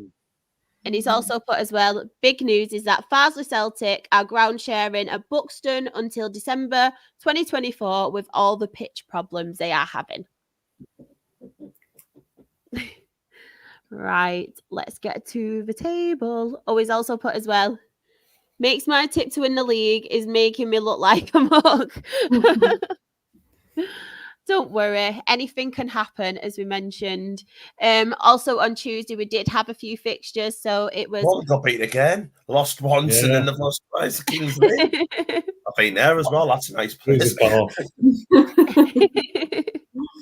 At least Needham never got beat. Any standouts on there? I mean, Scunthorpe beating Barnsley bounced back, didn't they, from the Southport defeat? There's one way there's reacting, and then there's just absolutely humiliating your opponents. But that's the sort of result that Scunthorpe fans would probably expect at this level. But yeah, I think that's a big statement that they can recover from that sort of defeat against promotion contenders themselves as well. So again, that's what the best sides in that league will do. They'll react they'll react to bad results from 6-0. They'll probably just put all the rights to the wrong from Saturday. I'm sure the supporters have already forgotten about it. 100%. Southport getting another win as well, Jen? Honestly, I'm just promoting to the National League at this point. So, why not? I'll go and support them. I love it. Chris has also sent in as well. Kings Lynn at home. It was another defeat at home. This time it was Spennymoor who had a better first half than on Saturday and got the lead just before, thanks to Junior Mundell. Second half, it was Kings Lynn who were putting on the pressure when in the 70th minute when Kings Lynn equalised, and they kept up the pressure when the away team got the winner with 3 minutes to go. And he's put, and this weekend, it's Spennymoor's longest away trip to Needham Market. Oh, really early start for all fans going, including me. Go on, Needham Market. Oh. No, I'm only joking. He's not. He's really not. Graham has put as well, pretty little village is Needham Market, Chris. I think we should all go for a podcast made out of it. Yes. No, let's go. It's not a good ground to go to, trust me. Oh, no, Let's not go. I don't want to watch a football match there. I just want to go and have a drink. There's nothing doing the town. It's the real weather spoons. So National League North table. So top of the table, we have Scunthorpe United on 28 points. Kings Lynn Town a second on 27 points. Chorley a third on 26 points. Curzon Ashton a fourth, also on 26 points. Hereford are fifth on 24 points. Southport a sixth on 24 points. Alfreton Town. I know. No, why are they like 6 on -3? I know. Love it. He does what he wants, Jim Bentley. He really does. 7th for Alfreton Town on 23 points. I couldn't see it then properly. 21st are Marine on 10 points. Radcliffe are 22nd on 10 points. Rushall Olympic are 23rd on 10 points. And Needham Market are bottom of the table on 10 points. However, if we're channeling our inner Dietrich here, we're 13 points off the playoffs. Exactly. Positive thinking, everyone. Positive thinking. 4 matches and you're back up there. Exactly. Exactly. Ben, I will need you to talk Maidstone because I really need to go for a wee. I'm just going to put it out there. I'm crossing my legs, so please help me out. Help the girl out. You don't want to hear pronunciation of Pebble. Come on, she runs for a pee. Typical, isn't it? Yeah, no. Massive win because it's our first home league win of the season, believe it or not. Even though we've been 8 games unbeaten, it was much needed against what's been very, very good Hemel Hempstead side so far this season, but they've really dipped in the last sort of 3 weeks or so. It was I thought first half we were excellent. I think it was probably the best we've kept the ball probably all season so far, I'd say. I think Hemel just didn't get anywhere near us. They probably had one chance, which our keeper made fairly comfortable save at one I expect him to make. But apart from that, I thought we did really well. We looked very, assured going forward. We got plenty of crosses into the box, but really test the keeper as much as I would have wanted to. It was one of those games, I think, to be fair, that it was going to need one moment of quality to get us, to get us the points. And it arrives not long before half time. Really good cross from our ever reliable left back Ben Brooks towards Pierre Fonku, who's not had a lot of game time. He had his the header denied by the keeper, and John Benton followed up with the rebound to smash it to the back of the net to get his first goal for the club and first goal for quite some time. And it was a really emotional moment for him. He dedicated the goal to his brother, younger brother, who unfortunately passed away earlier in the year. He'd been diagnosed with meningitis. He'd had, I think he had something like 35 surgeries in the spell of 18 years or something like that. And he was obviously emotional because he hadn't scored since he passed away. So he put an Instagram post saying, that one was for you, Ed, but sorry it took so long to do. So no, I was really pleased for him. He's such a good lad. He's a really good player, one of the more talented players at this level. And his brother would, I'm sure, be so proud of him, especially where he's gone in his football career. He's moved to Solihull Moors, scoring a penalty at Wembley, albeit they didn't win the game, against Bromley in the playoff final, but still, brave to step up and take it. And I'm really pleased for him to get his goal because he's thoroughly deserved it. He's been close a couple of times, to be fair. Had one disallowed at Boreham Wood earlier in the season, which was wrongly disallowed. So I'm glad he's got his moment now. It's a bit of a shame, really, because we would have loved him to have played on Saturday in the FA Cup, but he's unfortunately not going to be able to play because he's obviously on loan from Solihull, so we can't play him, which is a bit of a shame. But massive 3 points for us. We needed that, and it was relief all round. Really, I think we could see on the players' faces it was just a relief to get that first home league win under our belt. So hopefully we can kickstart ourselves again, and hopefully big week coming up there for us with Solihull away in the cup, and then followed by nice little I'd say local trip, a small trip down to our favourite club, Dorking Wanderers. So yeah, it's going to be certainly one of the entertaining weeks of the season. I'll try and get a picture with our Mark White to see if hopefully James might be able to get me in with him. I just wanted to make Charles jealous, you see. So I will be very jealous. He's my hero. I say it honestly. I got asked a question. When he shithouse us, though, I will not. He won't be my friend. Put it that way. You're the first one into the tunnel with him. Honestly, it was so funny. I got invited on. I cannot remember I think it was a Twitter space and not an actual podcast. I was on a Twitter space and everyone was going on about like the footballing heroes, and it was like Lionel Messi, Ronaldinho. I went, Dorking's manager Mark White. What a legend! Honestly, they were like, oh, I know him actually from obviously, the show that we do. I was like, what a guy. Honestly. We have our very own Dan in as well. It's really made me laugh. I won't read it out, but happy Halloween, you spooky buggers. And he's put as well. He's working all weekend because him and Chris are having a conversation. I won't read it out. But any other standouts for you on here, Ben? The Worthing Slough game is quite an entertaining one. Put it that way. I think Worthing have gone back to their goal scoring roots they have. Pretty.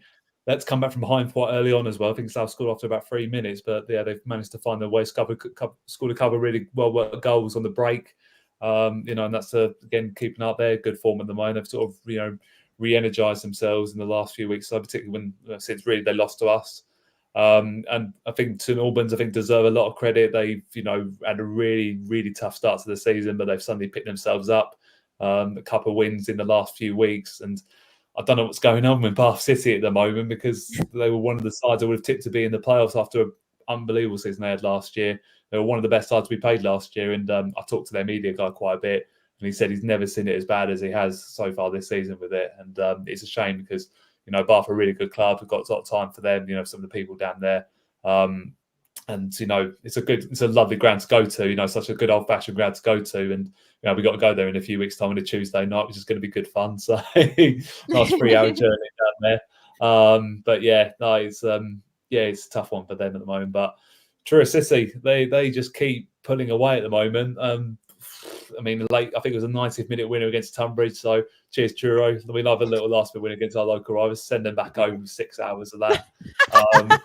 The wheels are starting to come off a little bit there for the Angels down there, because they were near enough to smash the playoffs, and we win our game in hand now. We go level on points with them. We can't afford for them to be above us any longer because it's been so painful. It has. But it's going swimmingly on for Truro. There's my relegation prediction just gone out completely out the window. And then John Astley's at the wheel down there. What's going on with Hornchurch, Anne? They won. The one, yeah. They won. Oh, Church. Big winner against Torquay. They've been solid so far. It's a big name for the big scout for them at this stage. So we can't really talk about it though. We can't talk about the win because, as Spenny fan Chris says, what happens in Hornchurch stays in Hornchurch. We can't talk about it. No. Should we go Hornchurch? One from the weekend, isn't it? No. Again, it's another ground you don't want to go to, or even the town. Hornchurch. Oh God, I still go anywhere. It's honestly, I've been to that stadium, and also we've got a bad record there. Every time we go there, we lose all the time. So I've still got bad memories from our FA Trophy getting there a few years ago. We lost 5-4 to them. So it's that was my birthday as well. That was the worst birthday present I ever had in my life. Maidstone's the one from the weekend, isn't it? That one, like Ben says, the first game at home they've won all season, and then that story about the lads scoring dedicated. But that's just that's what we want. That's what we want to see. Up the Stones. Chris and Luke have both mentioned as well. So Chris has put Weston, keep Weston in, and Luke has put Weston didn't have a Weston Superman for weekend. No. 4-1. I did have them down as dark horses, at the top of the league at the moment with a game in hand. So it's. I mean, I didn't think they were all that impressive when they came to us, albeit it was still earlier in the season. But I did have them down as being maybe one of the sides I'd expect to be up there this year because they were sort of near around bottom half of the table, and just trying to make sure they're consolidated. But they've really, pulled themselves into it. Sorry, it's Sam's story. Hold on. Cracking it. Sorry, Ben. Sam is not. I'll just hear myself. Oh, sorry. He's put first ever game I ever watched was Aylesbury versus St Albans. It was a boring 0-0 and a bird shot on my brother's chips. A flying man, not least. It would have been a much better story if it wasn't with Eleni on there. Just like it's being dreadful. Come here. That is hilarious. I'm so sorry, Ben. I couldn't hold my laughing. I want to hear more about this story now. How old was he? How old was Stop the the podcast. Football, we don't care anymore.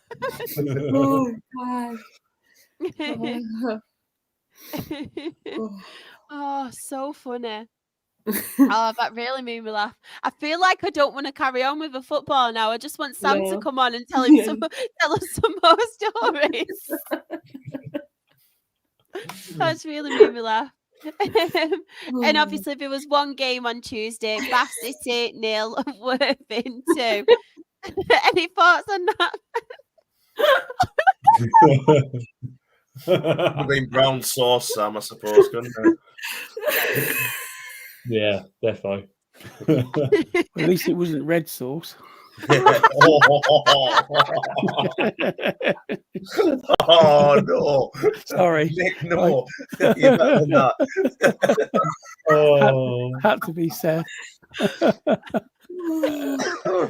This one, Chuck. This has been worth the podcast tonight. I still wonder how we got nominated for awards, trust me. I know. We just need to show them that clip and we'll win it instantly. Everyone will be in stitches. That's the thing. Sam can even tell it to everyone in person. He doesn't even need to show the message. Oh, sure, please do. He's agreeing as well. Nick, that's fantastic. Sam, can we all agree, like, for next season when we enter these awards, right? Can you just put that story in? Like, why should you be nominated just for that story there? Justice for Sam's brother's chips as well. For the chips. Get it on a t-shirt. That has to be pod merch. Justice for chips. Honestly, that's really my belly's hurting. You know when you belly laugh. So I need to I need to compose myself now. Have you seen Luke's put sorry to anyone eating their tea while watching the podcast? I disagree with that. If you're eating your tea at 10:20, there's something maniacally wrong. To be fair, I've not had my tea yet. I probably won't have it now either, especially after that story. Definitely not having chips. You want to have chips, Shah, yeah. Love it. No wonder Johnny don't have sauce.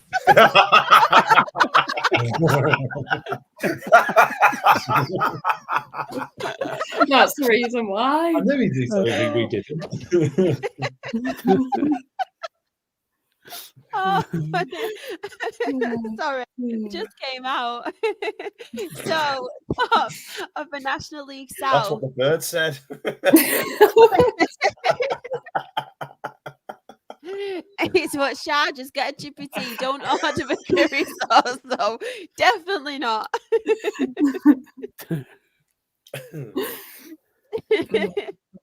So, top of the National League South, we have Weston-super-Mare on 27 points, Farnborough are second on 27 points, Truro City are third on 26 points, Eastbourne are fourth on 25 points, Worthing are fifth on 25 points, Torquay United are sixth on 24 points, Emma Lempstead are seventh on 22 points. I'm just thinking of them chips. I really do feel sorry. I'll be fuming. In the relegation zone, in 21st, we have St Albans City, who I said the 21st, didn't I? On 10 points. Enfield Town are 22nd on 9 points. Averley are 23rd on 8 points. And Weymouth are still bottom of the National League South on 7 with points. With that league, Shah, you've got the two seaside towns down in the West Country, Weston-super-Mare top and Weymouth bottom. Yeah. So it's two good places to go. Weymouth's really nice. Just don't get chips. Yeah, I've never been to the football ground, but the Weymouth is a nice seaside ground, destination. Sorry? It's a nice ground. It's one of my favourite grounds actually to go to in the league. It's such an old-fashioned ground. Like, definitely could be a national ground. But yeah. Can I just have the same? Ben likes everyone. Stop the presses. You're getting like a certain someone, Ben. I feel sorry for Weymouth. That's the thing. I've got to feel sorry for them because they're bottom of the league. But can I just say, by the way, out of my prediction of the bottom fourth, I've got 3 of them right so far. If the season stopped now, I'd be happy. It's the Normans letting me down at the moment. True, that's the only one I got completely wrong. But other than that is perfect. We can finish the season now. Sam's put as well. He loves Weymouth and he goes every summer for chips. Just no sauce. No sauce. We won't spend too much time on this. Bristol Street Motors Trophy. Any standouts for anyone? Birmingham. Yeah. Get in Mansfield Town beating Newcastle. Go on, Stags. Doncaster beating Barnsley as well. Obviously, they're a league below, aren't they? Yeah. You with Accrington as well against the Everton on 21s? Yes. I'm very pleased, Rebecca, with that. Is that I don't know what round we're on now. So that's the first knockout round, isn't it? No. No, it's the group stages still, I think. Yeah. All right, okay. They spread it over so many weeks. Yeah. Or like the whatever group you're in, you don't play the same week. Is the 4 teams don't play the same week? Like I think ours is the last game on Tuesday we play, and that'll be the final one of the league games. And we've actually we've got a chance of progressing in that. That'll make a change to get into a proper round of a cup competition. Just as well, everyone should know, but if we do have any new viewers, I know the Grimsby Town won, Manchester City won, but I did put Manchester City under 21s in green because they did win the penalty shootout.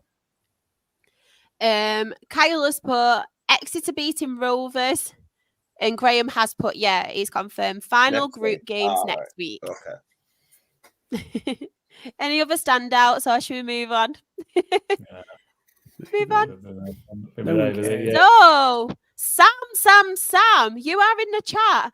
Tell us your thoughts, because who would have thought Eric Ten Hag leaves and then the players actually perform for Man U? I mean, they won 5-2, and to be fair, It was a very good performance, to be fair, weren't it, from United? Obviously both teams defensively struggled. I think even Manchester United defensively struggled as well. But Bruno getting 2, Casemiro getting 2, Garnacho scoring.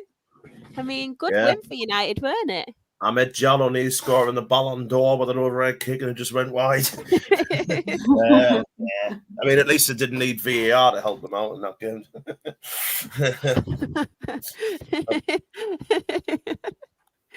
We've got a very own Claire as well, bless her. She's put, "Hi, my darlings. Sorry I'm missing, but the dog is so scared of these fireworks. He's literally shaking on my lap. Oh, bless him. I hate that." Yeah, same. Especially when you get noiseless ones now, can't you? Yeah. Oh, Graham, Carabao Cup is Man United's level this year. They love this cup. Is it? Or was it not FA Cup they won? They won it last. They won the FA Cup last year, but they won and then the Carabao Cup before. Yeah. I fancy Spurs to win that. You know, the Carabao Cup. Because Big Ange, always wins a trophy in his second season. He's already said that 20 times this season. So, do you not think it'll bite him on the arse though? Because he said it that many times. Well, they've got Man United next, haven't they? They got Man United. I didn't see the draw because I started watching Newcastle-Chelsea match, but Chelsea was so poor that I went on to the Tottenham Man City, and that was a decent game. It was, wasn't it? It was enjoyable game to watch. I mean, Tottenham scored a couple of cracking goals. Yeah. Well, City, even like watching City was like, if you watch City on like a Saturday, it's just like, you know, because it's very possession based, this, that, and the other, but they were attacking with plum. Yeah, and the young ones that they've got look mint, to be fair. Like James McAtee and that, he looks class. I know he's like, had a few first team games, but the lad who come on quite late, he came on for Savigno, was it Wright or somebody? He looked unreal, to be fair. Yeah, sickening, isn't they? They've got a few injuries now, though, City, haven't they? I think Akanji. Hang on. I know. Like 50, I'm sure they'll have more than injuries to worry about soon. I know. I think they've got enough players to put a team out. Yeah. Chris has put, Newcastle have Brentford at home in the quarter-final of the EFL Cup. They do. Are we at Brentford? Come on. Yeah, that was a very good goal, to be fair. Casemiro did score a very good goal. Stevie Lee has put, good result for Newcastle, played much better than Sunday. Yeah, but I mentioned it before, didn't I? I mean, fucking playing a team who made 11 changes, man. You know what I mean? And to be fair, if I was a Chelsea fan and seeing that they sold Conor Gallagher last year or this year and signed that Joao Felix as his replacement, that is a dreadful swap. I mean, like Gallagher's like tearing it up, isn't he, for Athletic Madrid, and Joao Felix is rubbish. And he misses an absolute city yesterday, but yeah. Ben, don't you like Chelsea? I do, and to us, I like Joao Felix as well. It's all in your team. No, if I say the point, because I mean, that's the thing. It's like you want to give every competition the greatest respect possible, and you know, I do understand the reasons of not including Cole Palmer in the the Conference League, because at the end of the day, the priority for Chelsea should be getting into the top 4. So you don't want your star player getting injured at, you know, dog and duck away from home. That's the thing in the Conference League. Because like I say, I couldn't care less about it. If they go and win it, fair play, but it really doesn't bother me. And same with the Carabao Cup. I'd rather win the FA Cup and get top 4. That would be a good season for Chelsea, I think. But yeah, that's the way it goes for you. But Joao Felix, I think he hasn't quite hit the ground running just yet now. But you know, give him one goal in that, and you're going to run, I reckon, because I say he is that type of player, and I do like him, to be fair. But I'll tell you what I do like for Chelsea. I've got to be honest. That Nkunku, you got injured quite a lot last season, didn't he? Yeah. He seems a cracking player, to be fair. I mean, they just didn't play well, did they, yesterday? But fair play. I mean, like CVC is. I mean, fair play to Newcastle. You got to beat what's in front of you, haven't you? And they played really well. So, you know. But what would Chelsea would, if you offered Chelsea, probably Newcastle as well there. If you offered both sides, right? Chelsea's going to win the league. Newcastle's going to win the cup. I think Newcastle probably would have took that, and I think Chelsea definitely would have took that. So it's like, oh, well, okay, because Newcastle want to win a cup sooner rather than later, and that's their best chance with not being in Europe. And Chelsea be like, well, yeah, but we want to be top 4. And is that the cup they're kind of going to knock on the head, so to speak? And probably. Because they'll win that Conference League. They could put anyone out in that Conference League. They're going to win it, aren't they? Because they're the only decent team in it. Yeah, I think famous last was that. I can't remember the other. Isn't one of the Spanish sides in it? It's a decent side, but yeah, I think there's 2 decent sides in it, with Chelsea being one. I can't remember who the other one is, to be honest. I mean, I would have played Cole Palmer yesterday, though. I would have. Make see 7 or 8 in, but you got to play Cole Palmer, especially if he's like. I know they've got Liverpool or Arsenal or someone on Saturday. They've got a difficult game. United, haven't they? United. Yeah, so that might have gone through. He's thinking like, oh, we've got United and stuff, you know. Yeah. Any other results we want to talk about? I mean, just really quickly as well, Crystal Palace beating Aston Villa. Yeah. Very good win for them, because they've been struggling, haven't they, in the league as well, Crystal Palace. And obviously, did they beat Spurs, were it? Yeah, weekend? that's their first win of the season, wasn't it, against Spurs? Any other standouts? Are pretty straightforward, aren't they? Yeah, there's 2. Right, are we going to call Tottenham beating City a shock? Probably not. You know, like, it's a surprise, not a shock. Newcastle beating the Chelsea is a surprise. Is it a shock? Is it a surprise? Not really, because Newcastle's good at home. Long way to come for Chelsea. There's no real shocks, is there? And it's for the first time, I think it's first time in 14 years that it's all Premier League Final 8. Yeah, that's because they did a stupid way of doing the tournament this year. That's why. Yeah, no, it's all closed off for all the lower clubs, because you can't get your League 1 against League 2 sides anymore, can you? No, I think that's why it just doesn't work. I don't like it. Just Premier League teams a better chance of winning the tournament, and you think it should be open up to everyone else. I just don't understand the point of it.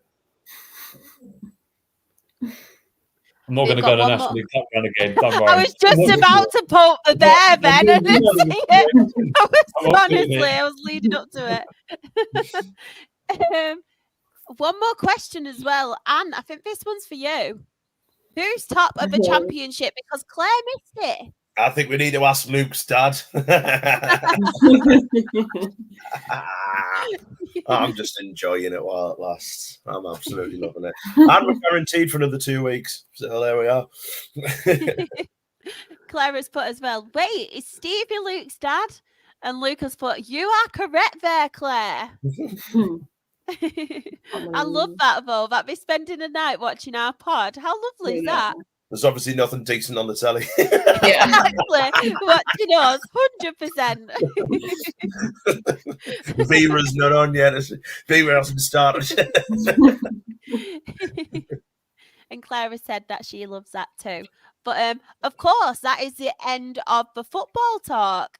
What a great show, and thank you to everyone in the chat as well. It's put, let me see. Remind me again, Anne. Who's top? The mighty red and whites. Reggie's boys. Ben, where can everybody find you? They can find me on Ben Stones FC1 on Twitter. So hopefully some nice tweets to come out when we cause the biggest shock of the round when we beat Solihull Moors on Saturday. So.